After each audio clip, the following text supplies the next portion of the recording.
टंडो अलायार शहर जेको अंबनि जे बागनि जे करे बादशाह सॾियो वेंदो आहे।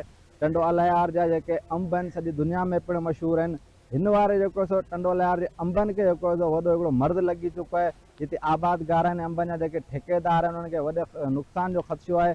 अचो तव्हांजे हिते आबादगारनि ऐं अंबनि जा जेके ठेकेदार आहिनि हुननि सां तव्हांजी ॻाल्हि ॿोल कराईंदासीं त उन्हनि जो छा चवणु आहे। ऐं पंहिंजे टंडो अलायार ज़िलो जा ॿियो टियों उन में बाग़ जेके तमामु ख़तमु थी वियल आहे। मर्ज़नि खां ॿियो न को तावन कयो आहे, हुकूमत न का ॻाल्हि न का महड़, ऐं बाग़ तमामु ख़तमु थी वियल आहे ऐं ठेकेदार वीचारा परेशान।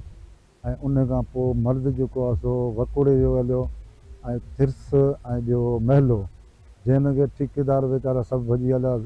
तमामु माना हींअर सिंध जो जेको टंडे जे ज़िले में जेके बाग़ अहिड़ा हुआ जे उन्हनि जा ख़तमु थिया पिया आहिनि।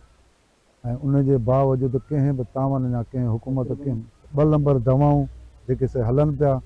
ऐं टंडे अलायार जे ज़िले में बाग़ को बि सही तरह सां कोन बचियो आहे, सभु ख़तमु थिया पिया आहिनि। वीचारा ठेकेदार भॼी हलिया के ऐं छा आहिनि, पर उहे मजबूर आहिनि। उहे बि छा कनि, ज़िमेदार बि नथा साथ ॾियनि त कंहिं जाइ ते उहे मैदल ते रसनि। थोरो त बाग़नि खे मर्ज़ जाम आहे, तेलो जाम आहे, ॿियो घर जाम आहे, ॿियो दवाऊं नकुल आहिनि, हर ॻाल्हि नकुल आहे, ॿियो पाणी जो वॾो मुसीबत आहे।